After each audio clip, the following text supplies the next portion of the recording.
The emotional swing of, holding on to win this game. You led it for much of the game, including late, and then being and losing and being down 3-1 as you go home. How do you process that as an individual and as a team?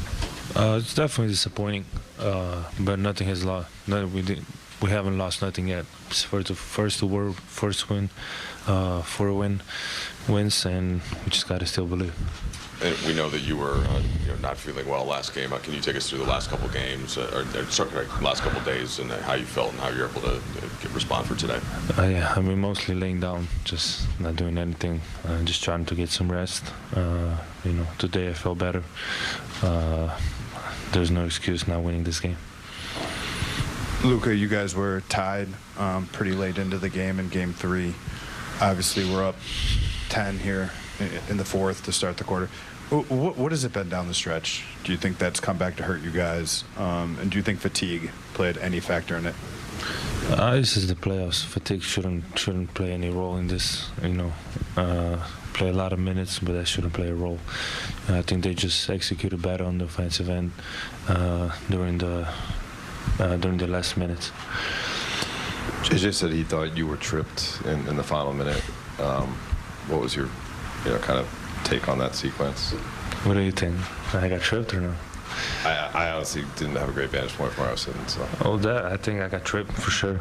So, we had to call timeout. Is there any part of being a competitor that you look at this situation and you're like, okay, like we literally have 3 must-win games, and stepping forward into that challenge?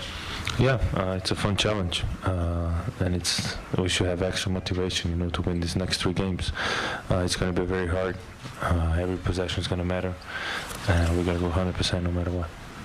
What was supposed to happen on the inbounds play after you called timeout? What was supposed to happen? I think you guys only had 1 second, right, on the clock to get it across midcourt, and how did that sort of impact what you guys were able to do? Yeah, I mean, we had 2 screens, so either me or our AR should receive the ball.